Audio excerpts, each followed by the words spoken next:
Hello, everyone, and welcome. Welcome to my webinar on reducing your workload and saving time with AI Teaching Assistant Pro.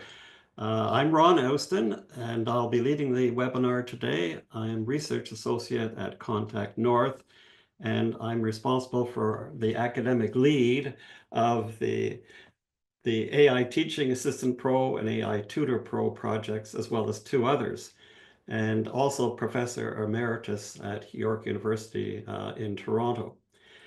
Great to be here today. I was looking through the participant list and saw some familiar names. I noticed Heather Brown from Tidewater College. Good morning, Heather. Heather leads the AI EDUCAUSE AI group, and very enlightening discussion of AI issues. Please take a look at it if you're interested in signing up for that list. I noticed that David Harris from the OpenStax project, we're partnering with them on some work for AI Tutor Pro. Welcome, David. And participants really from around the world are here, from Asia, Australia, New Zealand, and of course, North America. And I think there were a couple of registrations from South America and Europe, of course, and Africa. So great group today. And I see the messages coming up. Welcome, everyone. By the way, if you're interested in that music that was being played, just if you checked in early, that was all totally AI generated music just by a few lines of prompts in the prompt, and it was a site called Murica.ai. I just ran across it, in fact, only yesterday, and it's a great site too. And there's a hit list of all the most popular trending songs. So they're all generated just by a few words in great site to give a try. So with me today, I've got Sarah Gavreau, Research Associate at Contact North. Sarah's going to be asking, when I pause, going to be asking, reading out the questions, picking the top ones. And also my colleague as well, Michael Lariviere. And Michael is Enterprise Web Architect for Contact North, but he's, more importantly to me, he's the technical lead at Contact North for our AI initiatives. So welcome, everyone, and I'm going to get started here.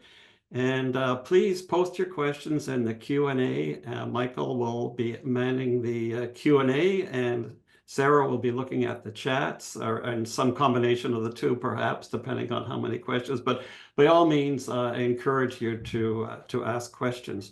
Just going to share my screen now, and I'll give you the outline of what we're going to be doing today. Okay, I've got it here, and here we are. Okay, so you've got the full screen now showing. Okay, then jumping on to next slide to our agenda. Whoops, back here. Okay, so here we are. I'm going to jump in right away with our latest and greatest innovations, the Contact North Learning Shorts. They were launched only last week, and you're going to have a firsthand look at this very innovative tool. I think the first available anywhere of its type. Next, we're going to look at the Faculty Assistant. It was launched just about a month ago or so.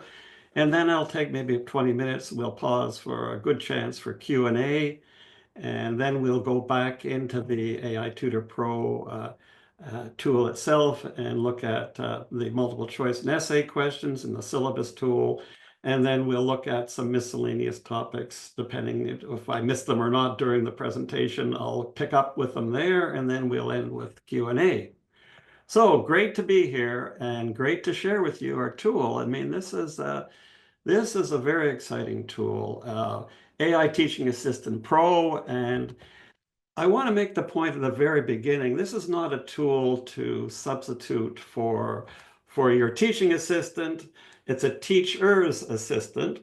You still have to give thought and planning and not accept the output fully from AI Teaching Assistant Pro. It's a guide for you to vet and then decide whether you're going to use it. But it's going to give you certainly an advantage to move on and do some of that grunt work early on.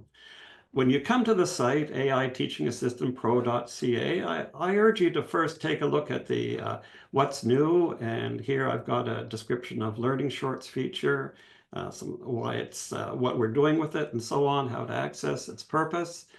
And then we'll scroll down. We have regular updates of enhancements. That's the way you find out about it. So what we can do with this tool here really is we can get help on virtually any topic, any subject area. We can draft multiple choice questions, exam questions, and we can generate a course syllabus with learning outcomes and including PowerPoint slides as well. We have an introductory video. I won't play that, just as a very brief overview of AI Teaching Assistant Pro. And you'll see here are the various tools we have available. The bottom, access information about our privacy policy and comments and feedback. I do urge you to give us feedback to help improve the tool, to help us guide the direction of new features and so on. Subscribing to our newsletter about it. Don't worry, you won't be bombarded. It's a challenge even to get out a few newsletters. And also, we do have also everything we do here at Contact North is available in French as well. We've got a French site. So with that, I'm going to then jump into Learning Shorts, our newest and greatest tool. So what this tool does is just with a few words command, it generates a 2 to 4 minute video about whatever topic you might want.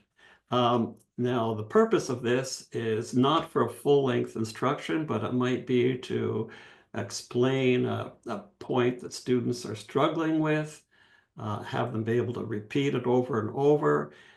In your course, in your learning management system, each week you're introducing a new topic. You might have your own unique video generated by this tool for each week. I remember doing that myself and doing multiple takes. I said, oh, it's not worth it. It's too much trouble to do it. I'll just won't bother with any video. But now with a tool like this, it's just it's a trivial project to do it.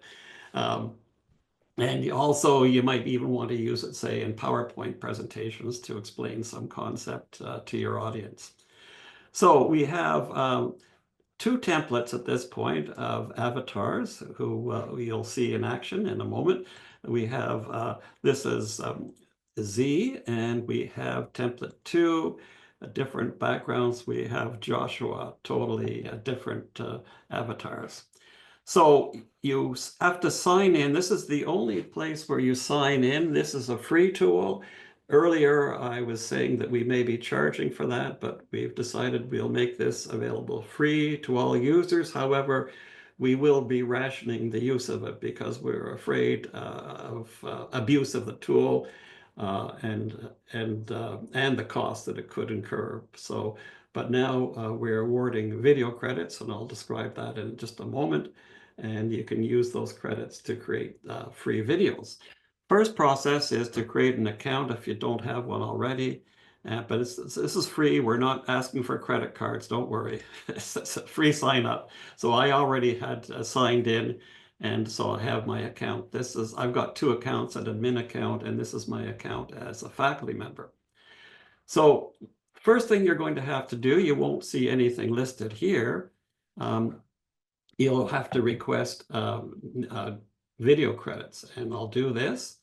And we're asking you to give us just a brief rationale about why you want to use the tool. And it gives us a sense of how people are using it, and perhaps helps justify giving you a particular number of credits. So normally we're granting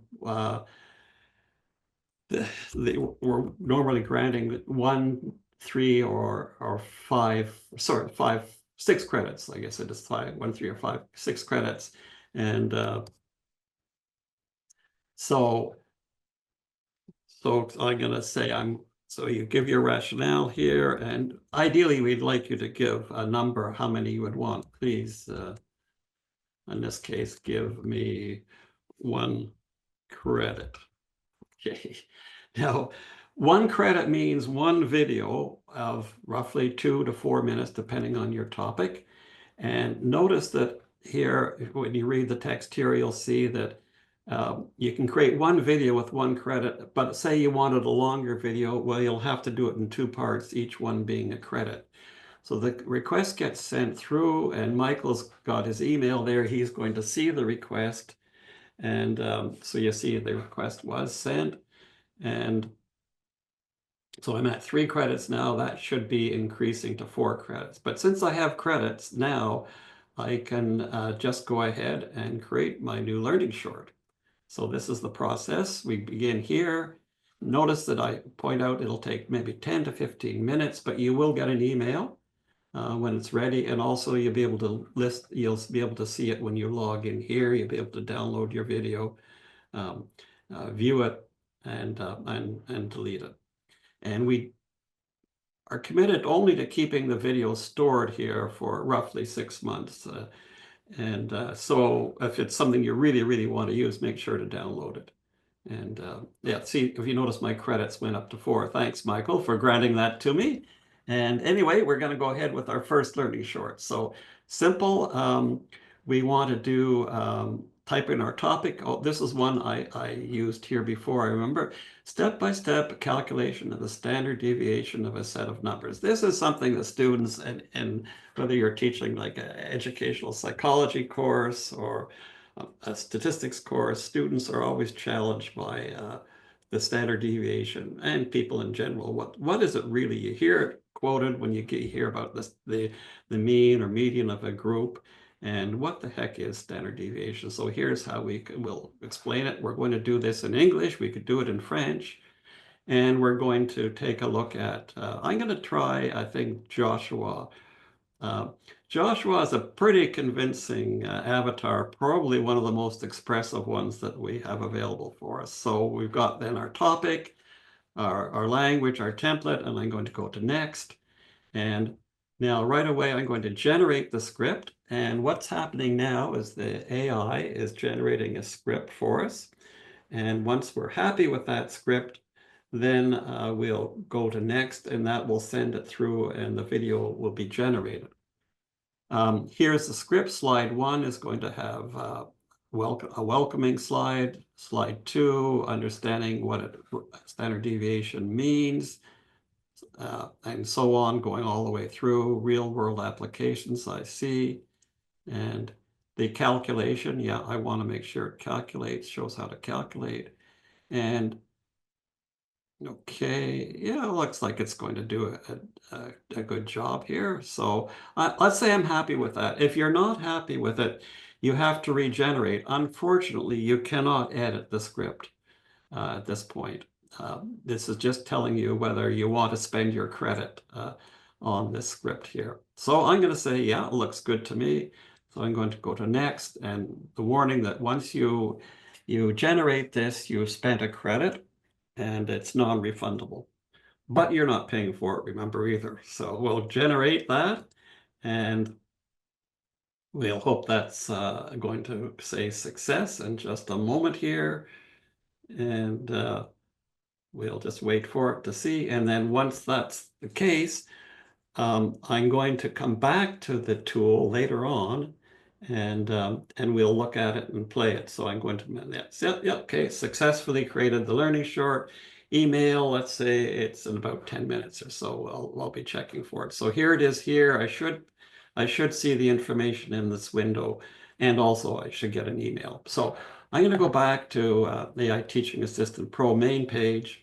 And that's the learning shorts. It's a great nifty tool. You'll see it once we get what it's going to look like when we get back.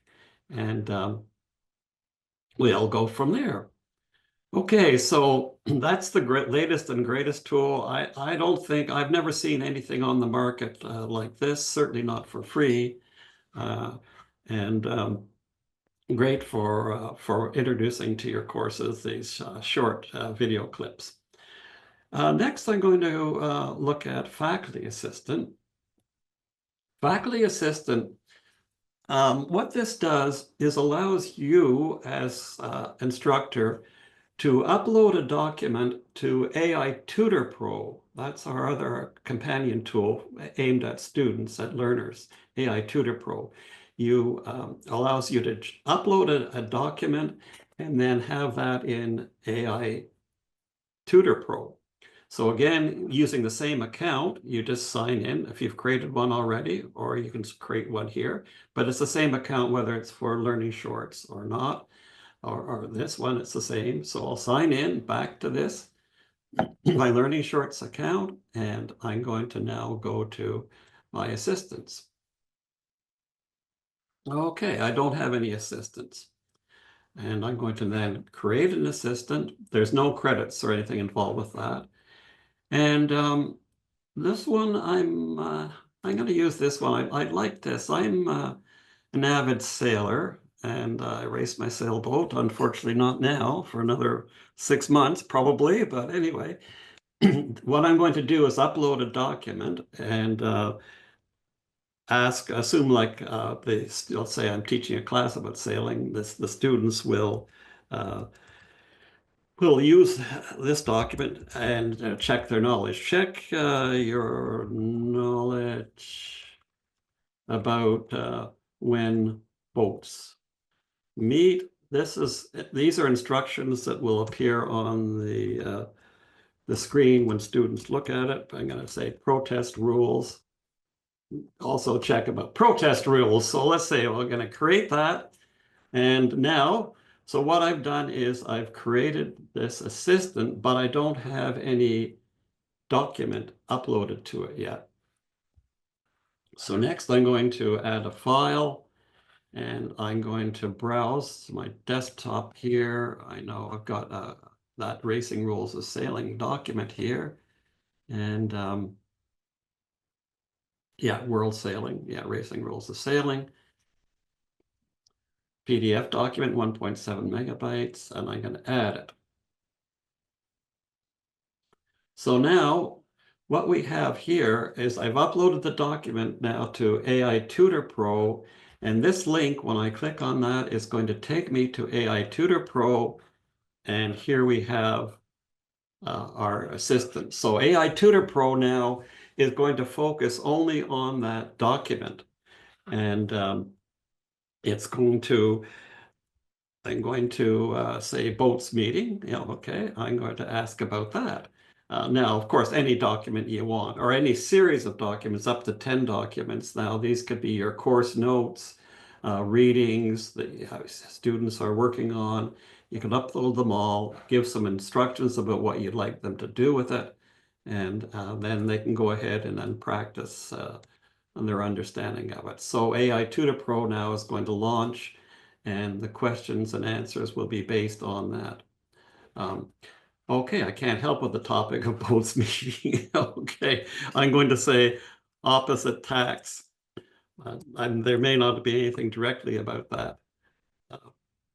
And it's going to respond about that. Boats on opposite tax, and we'll see what it says about that. Okay, here's a question. 2 sailboats on opposite tax. Which boat is required to keep clear of the other? And I'm going to carry on. Starboard has right of way. Starboard tack boat has right of starboard. Has right of way, and we'll carry on. Okay. Okay. So anyway, that's the idea of the learning shorts. Sorry, the assistants. You upload a document and in AI Tutor Pro, and then it makes it available. So what this does is create that closed environment rather than AI Tutor Pro in general will work on any topic. But this way, what we've done now is focus it only on the documents that you've uploaded, and we've given you a unique URL. So you can share that with students, ask them, of course, not to share that with others.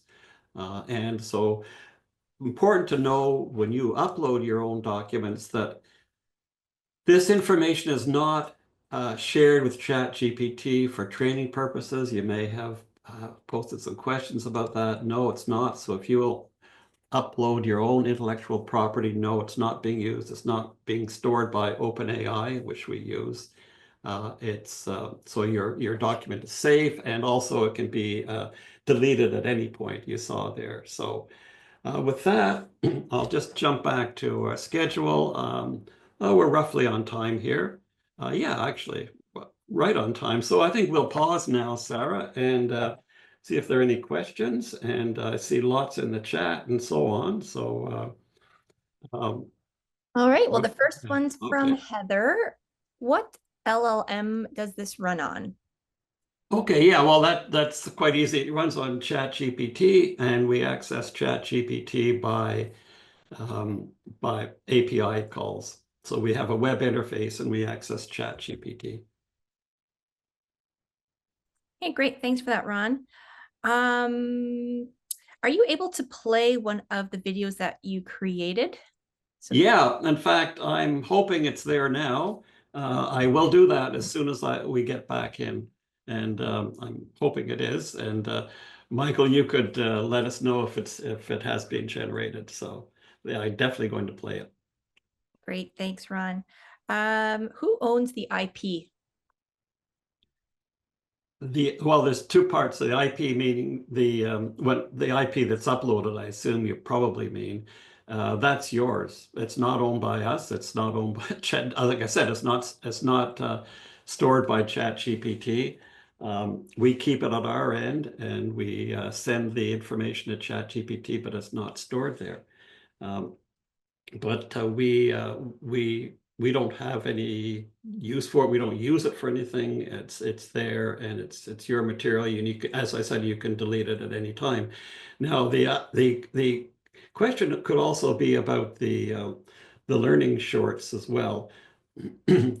The learning shorts, we haven't put the license on it, but we're assuming that that's going to be Creative Commons. We don't want people generating videos and then trying to sell them and using them in a commercial product. So it's Creative Commons. We just have to get around to putting the logo on and licensing it properly. But Creative Commons, free to share and remix and so on. We do want you to give us not take off the Contact North logo. So anyway, yeah. Next question, Sarah. Okay, what video platform is used for the video generation? We're using Synthesia. We've looked around at tools, and it's really the state of the art, and it's on a fast track forward, fast track development-wise. They have the capability right now of AI generated videos, but they don't make it available by these API calls. So we jumped ahead of them, and so what we're doing now is getting ChatGPT to generate the script for the video, and then we're sending that to Synthesia, and then using that script to generate the video. So we weren't going to wait around for Synthesia to make their AI generated videos available via API, that creation process. So we jumped ahead. Great possibilities. We're going to be working on new avatars as well, have a more racially diverse group and so on. So looking forward to that. Unfortunately, it is a very expensive tool to use at our end. We're covering the cost, but that's why I said we are rationing the video credits. Sarah, I think we've got some more time here. Hey, let's see here.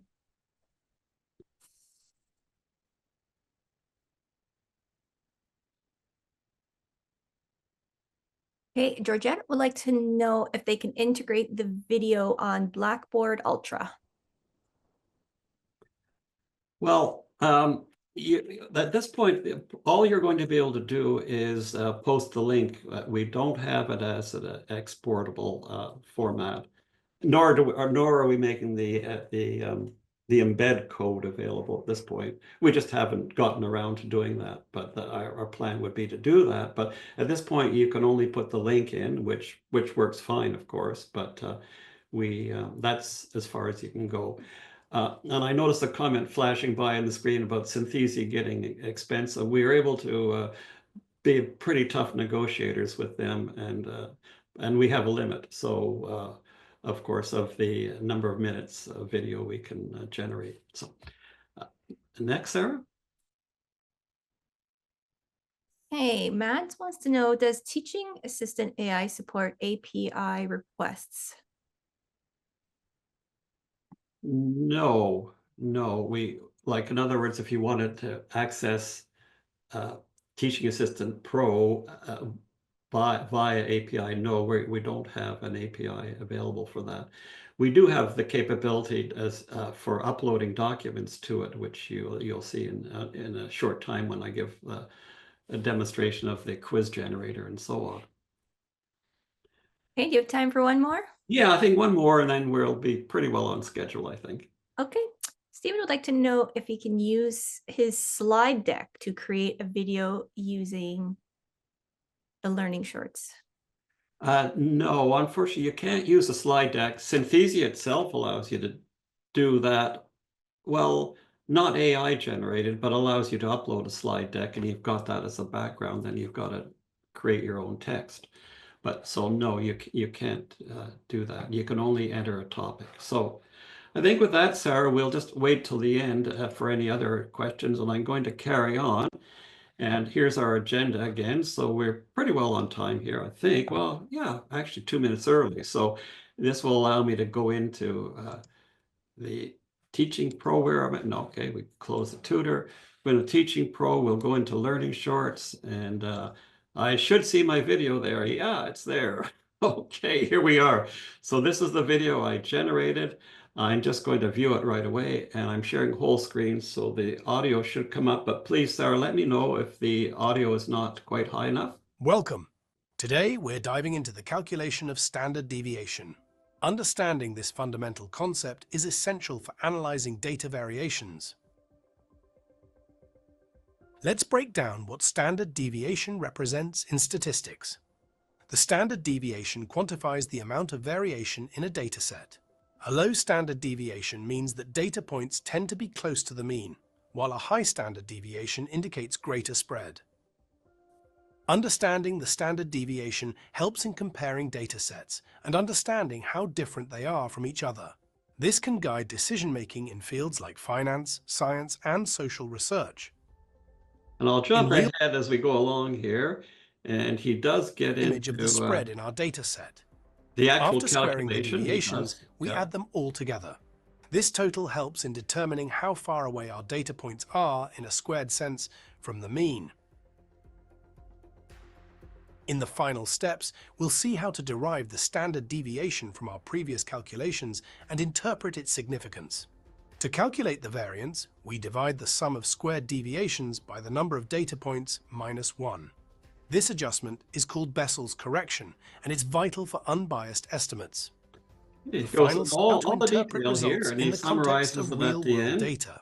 This knowledge is practical for And there we statistical are. And this analysis. video was turned out to be a Thank you for 3-minute joining video. me today. I hope this walkthrough of standard deviation calculations has enhanced. Well, there we are. Okay. So that's our learning short, roughly 3-minute video on a pretty difficult topic. A lot of people have trouble with that concept of standard deviation. Now, after those exciting tools, we're going to go into some of the more routine features, but still very exciting, I think. So we've got the multiple choice question generator. There's one of the topics I know psychology, introductory psychology makes great use of traditionally of multiple choice questions. They've got large classes. Or I'm going to do some very learning theories. Let's say we want to do that. Okay. So I'm going to generate 5 questions and 4 choices, options for each. I'll generate them. And this tool allows you to generate the questions. And here they are. Which contemporary learning theory emphasizes the importance of social interaction? Answer is correct D, situated learning, and so on. We've got our questions here, the answer. We have the option of copying it and pasting it into our document. And obviously, you're going to want to go through step by step to make sure all the questions are accurate. AIs do make mistakes. We know that, and so we want to make sure. If we're not happy with this set of questions or we want more, we can just hit generate once again. In addition, we have the option of downloading in QTI format. This is a format that allows you to bring it into your quiz tool and your learning management system. At this point, it works in Canvas. And when we started looking at this, QTI format sounds great, but every learning management system handles this so-called QTI differently, it seems. So we stopped testing after we got it working in Canvas, and we thank the University of Toronto, of course, for helping us on that one. So we've got our topic here. We can put any topic. The more precise the topic, the better. And quickly, I'm going to show you here. So let's say you have some Spanish-speaking students in your class, and you want to give them the opportunity to work and answer the questions in Spanish, with English being their second language. And here we go. The same questions we've got now. I shouldn't say the same questions, but the questions generated in Spanish. It's not a translation. It's generating new questions in that chosen language. And we have 29 different languages here that you can choose. Great also for second language teachers, if you want to have students read and answer questions in the second language. We also have the possibility of basing questions. I should have, before I do that, I should just refresh the page better. Questions of bringing in a document and basing the article on that document. Here's an article I wrote about blended learning in STEM classes. And so I've uploaded the file, and now the questions that I generate are going to be based on this file. And here it is. So again, if you're giving students article to study and you want to have them do a little quiz on that article to see if they understood it, well, here we go. We've got our questions. Okay, so that's the multiple choice. Now we can go to, we'll go back to the home page so you see it again. The essay questions. Essay questions, here's a topic I had here, effects of climate change on global ecosystems. Essay questions are really quite unique here, and with this feature. And we have different levels of complexity for them if we want a more advanced take on that topic. All the questions, by the way, both multiple choice and essay questions, are aimed at higher level thinking skills, analysis, creativity, and so on. We'll generate these questions. And we have, just pull the screen down, we have our questions here. And if we're not happy with them, we can generate, again, discuss the interrelationship between climate change and biodiversity loss, and so on. Now, what we can do here, though, it's very, very useful, I think, is, and I'll just do it to one question, sort of one question, including a scoring rubric. Now, this is a real nice feature. I think this is the most powerful feature of the essay, of all the question tools that we have, is being able to generate a scoring rubric for an essay question. So what you can do is not only give this to students in advance so they know how their work is going to be scored in it, but it helps you and guides you to scoring. It's set on a 10-point scale. Discuss the multifaceted impacts of climate change on global ecosystems, and so on. Scoring rubric for a 9 to 10 response demonstrates a thorough understanding of the topic, well-organized arguments, clear examples, analysis of long-term implications is insightful and comprehensive. and so on from good, fair, and poor. Inadequate response demonstrates little to no understanding of the topic, disorganized content, no relevant examples, and so on. So here we are. We've got now a scoring rubric, and something that I know as an instructor I always hated getting around to doing. Or maybe do it at the end once I see the essays or the answers. I might do something up, but it's always a pain. So we've got a tool now to help us in that process. There we are with that feature. So we've looked at multiple choice, essay, faculty assistant, and learning shorts. Our main tool, I would say main in the sense of this is the multi-step tool, is the syllabus generator. We generate not only a course description, outcomes, the topical outline, teaching notes, and even PowerPoint slides at the end. So the topic I've liked demonstrating is this history of modern art. Now, we can change say we wanted calendar copy, when we want this down shorter, we could do, well, 100 words maybe, and we could do that. Oh, and so on. And this generates a pretty traditional course, Picasso, Duchamp, and so on. So that's probably not going to be the most interesting course. The more specific, the more helpful the tool will be to us. History of modern art with a focus on women and non-European artists. So there we might think that, well, if we do just history of modern art, we're going to get the prevalent view. But if we want to focus the course on women, non-European artists, well, this is the way we do it. We for any topic, make sure that you specify sort of the parameters you want it to cover. So I'm going to, for the sake of our demonstration, just shorten this down to, let's say, a 5-week course. When I say week, session course, 5-session course. So the history of modern art, a focus on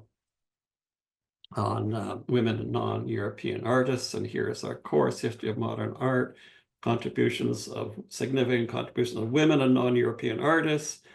Participants will engage in diverse artistic movements and intellectual figures, examining how gender and culture identity have shaped artistic practices. Okay, so here we are. We'll say this is going to meet our needs. We'll copy it, put it aside. Now we're going to generate learning outcomes. You have a choice of how many you want, but 5 is the default. You can go up to 15 if you want, a bit high for a short course like this. But anyway, so we'll generate them. And here's our outcomes. So I said we do these also will aim at higher level thinking skills, analysis of the impact of gender and cultural identity, evaluating the contributions of non-European artists, women, create a visual project, synthesize knowledge. You'll see again, sort of higher level thinking skills. So now we're going to get next into the outcome. Now, I should point out that these steps are cumulative. Like the course description informs the learning outcomes, which together now are going to inform the weekly breakdown. Let's all again shorten it. Let's say for each week or each topic, we'll have 3 subtopics. We'll generate those. This is going to take a moment to fill in. So week 1, introduction to modern art and its context, overview of modern art movements, key terms, social and political factors, women in the modern era, intersectionality in art, and all the way down to week 5, reassessing art history, critical perspectives on traditional art, historical narratives, future directions. So now we're going to generate teaching notes. We're going to be inserting a step in the next month or so that will allow you as an option to map learning outcomes to each subtopic of your course. So you'll have a chart, a map, with across the top, you could imagine, say, the learning outcomes, and then down the vertical column in the table would be each subtopic and showing how they map. But we don't have that yet. That's going to be generated in the new year. Now we'll go to teaching notes. Okay, so we'll choose just 1 week, just at random. We can do them all if we want, but I'm going to generate just 1 week again for time. You get a fair amount of information here the way we've set it up for teaching notes. It's going to take a moment to snap into place. Okay, here we were. There we are. Okay, and there are resource links, but there's a note that they may not always be valid. We know AI can't always produce, at this point, valid links. So a warning here. So teaching notes. Okay, in this week, on global art traditions, begin by defining what is meant by global art traditions, discuss the importance of understanding art outside the Eurocentric canon, and so on. We give active learning discussions, can be online or face-to-face, facilitate a group discussion where students break into small groups representing different regions. Oh, kind of interesting. Each group explores art traditions in their assigned region, presents their findings. Oh, kind of neat. Okay, and then resource links. Now they're indicative. Now I'm going to click on this and let's see what happens. Is it a valid link? No, it's not. So that's now what about the second one? But here we are, art and context. This is a valid link. Kind of interesting. Well, this is African art work. No, and not probably what we really wanted. It's not, but it's a site here where we can look at modern art and so on. So here we have teaching notes again for the second unit within this week. Okay, looking at different artists. Frida, the Mexican artist, very influential artist, and Frida's website. Let's see if Frida's website is working. Yeah, there we go. So we got that. Yeah. So I said there are suggestions about possible resources. I'm sure it gives MoMA, the Modern Art Museum in New York, and at one point. But anyway, so here we have it. So now we can go to the final step with the whole package here. We're going to generate slides. Let's generate slides then on week 3. And we can put commas, we can do all the weeks, 1, 2, 3, 4, 5, whatever.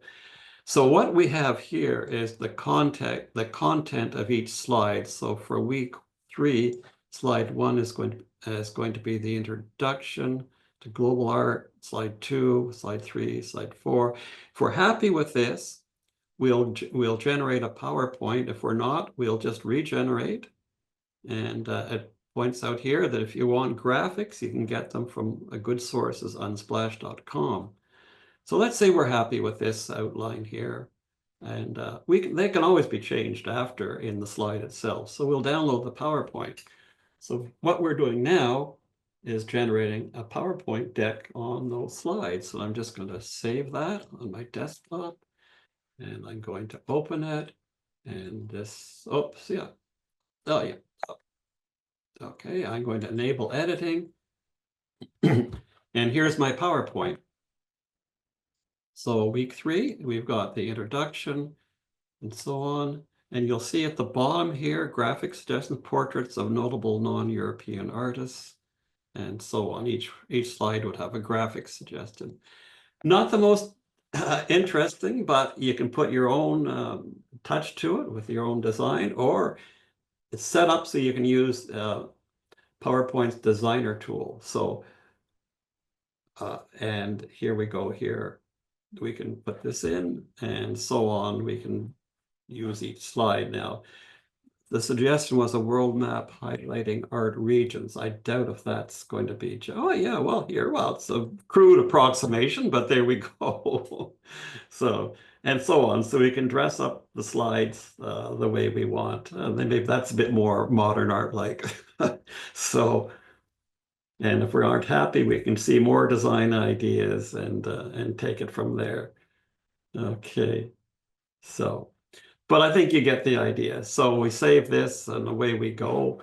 I don't need to bother saving it here. So I won't bother saving that. So you see, we can generate PowerPoint slides as well. So that's our tool, the syllabus tool, AI Tutor Pro's syllabus tool. Let's jump back to our outline here. So I've covered syllabus tool, the questions. File, I haven't talked about app installation, file upload. I've done that actually. I've done that already. And languages, I've done that. But we'll look at app installations. Now, if you're using AI Tutor Pro, sorry, AI Teaching Assistant Pro or Tutor Pro for that matter, you can download in effect, an app. It's basically a desktop icon, but it functions just like an app because these are responsive web designs. And if you've got a iPad, for instance, you may want to use that for the tools, or if it's a smartphone, for a decent sized screen, as long as it's not too small a screen, you might want to use AI Teaching Assistant Pro. AI Tutor Pro works very well on even the smaller smartphone screens. But you're doing a bit more in-depth work with teaching assistants, so you may not want it, but you have this possibility here. If you go down here, this is with Chrome. It's a Chrome extension. No, it's not a Chrome extension. It's a Chrome feature. We go into here, cast and save, and you'll see here, install AI Teaching Assistant Pro. And when I click here, it's going to install an icon on the desktop. And well, it becomes like an app on the desktop. And you only see, it's not in your browser as such. You just see it on its own. Same thing on your tablet or smartphone.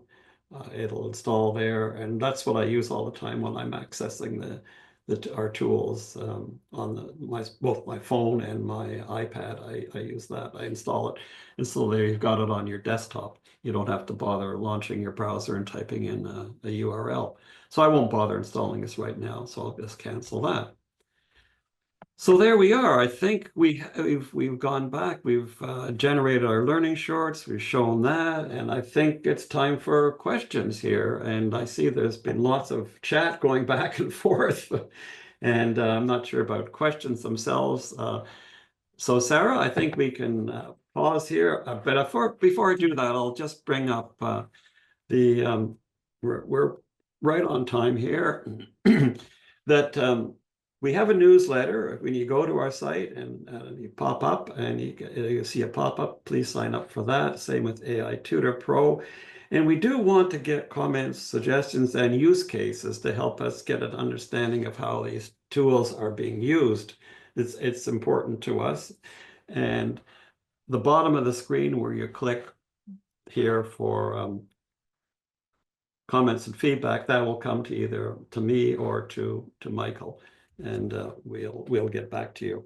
So that's essentially our tools in a brief whirlwind of 50 minutes, and I'm happy to answer any questions. And also, if you request learning short credits right now, Michael is standing by at his email, and he will grant them right away. Say you were part of the webinar today, and he'll give you priority access. You can jump right in and try some of the learning shorts. Maybe some of you have done it already in the meantime while I've been talking. So I'll pause my screen here, launch it if necessary, but we'll leave it. So we'll just pause the screen sharing. And take it from here, Sarah. How are we with questions, comments? We've had a number of people ask this. So once the content has been generated, are they able to edit the output? Well, we have to go through a lot of these. Then the question, like most recent, the PowerPoint, of course, you can certainly do whatever you want with that. And oh, there was one tool I forgot mentioning, PowerPoint. I'll show you that just briefly. There's a standalone PowerPoint generator, and that really just links you to a GPT, but it's quite a nice little GPT that doesn't take you to an external site where you've got to pay for generating the PowerPoint. So we've got that. Of course, you can do that. Any of the output from the syllabus and that, we expect you to do. We don't expect you to use that content full. The essay questions, of course, multiple choice questions. Again, we expect you to do it. The videos, yeah, sure, you can go ahead if you put it into a video editor. Go ahead, add what you want to it. You won't be able to like insert a new slide with the narration, unfortunately, though, because it's set. But feel free to do whatever you want with it, and including deleting it if you're not happy with it. The all material is there for you to use. Any material that you upload, as I said, does not go to ChatGPT. It's not stored there. So and you can delete it at any point as well. Okay. Other comments? Yeah, Martine would like to know if they can set up the questions based on Bloom's taxonomy. So like higher cognitive skills. Yes, you could. Yeah, well, they are set right now. The prompt behind the scenes is saying generate questions, multiple choice questions, and analysis, synthesis, and creation. But what you can qualify that when you type in your topic, I said contemporary learning theories, and you can put with an emphasis on synthesis skills. You can sort of qualify it that way. That's one way to do it. Yeah, so you can enhance not just your topic, but you can add some context to it, which in fact is what you should really do. You don't just put in a topic like physics. It's got to be introductory physics for freshman students, non-majors, let's say. So you're qualifying that. Okay. Other questions, comments? We've had a few ask about this. So once they request the video short credits, how long does it take to receive the credits? And then also how many videos can be created with 1 credit? And what is the maximum number of credits they can receive? Okay, I'll go back to front. 6 credits was the maximum we're giving right now. And although we are open, if you come back with a more stronger rationale why you need more, you've got a 10-week course and you want 10, we could give you some more. One video is 1 credit, so which is about 2 to 4 minutes in length. And then the first part was, I'm sorry, Sarah, going backwards. The first part of the question was how long does it take to receive a credit? Oh, okay. How long does it take? Well, it's a manual process to approve. If either Michael or I happen to be at our email, it comes to our email account, we would grant it. It could be right away, but I don't want to promise it sort of before 24 hours, but we would do it right away as soon as we see it. But it may not, if it comes in the middle of the night, our local time, we're obviously not going to be getting that email, but in the morning we'll look and we'll do it. But yeah, so it's a manual process. It's not an automatic process. We want to take a look at what you've said, what you've asked for, and we'll award up to 6 credits at a time. Again, we are trying to rationalize the credits rather than charging. We're not in a position. Our mandate doesn't allow us at this point certainly to charge. Sarah, next. Yeah. Heather would like to know, can you upload the scoring rubric into the Canvas rubric generator? For example, the multiple choice questions, and the QTI format. No, we don't believe we have that capability. No, with the Not with essay questions. No, we can't. So you're unfortunately going to have to copy and paste. It's no, we haven't done that. Okay, others? Okay. I'm just going to bring up, while you're looking up, I'm going to bring up, share my screen again and bring up the PowerPoint generator, what we call slide builder. So, but I'll answer the next question, Sarah, though, before I Hey, do just that. a follow-up to the questions about credits. So 6 credits, is it per academic? Is it each month or each semester or each course?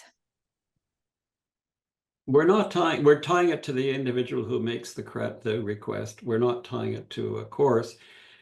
Now, if an institution or a department within an institution or some particular group is interested in working with us, we could work out a cost so you could get the number of credits that you might want. Like we can enter into a partnership with an institution and make this tool available on a widespread basis, and then give you the credits that you would need or would expect to need for a group of faculty or a department. So, but contact us if you want that. So, but right now it's by the individual. So if we see an individual is making multiple 6-credit requests, well, we're going to really need to have a strong rationale why that person wants it. It's not that we're going to deny it. It's just that we need to have a rationale for it. We'll just, we've got only 2 minutes here, but I'll bring up the slide builder and I'll talk as well. So the slide builder is a GPT, and we are going to make it available, like develop our own, but why bother when GPT is going to do it? You don't need to have a paid account, you just need an account.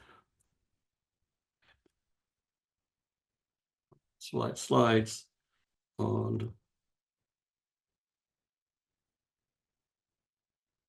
slides on contemporary art. I shouldn't have done flop 5, but anyway, we'll do it. And there we go. It's created it here for us. And you can, if you're not happy with it, you can adjust it.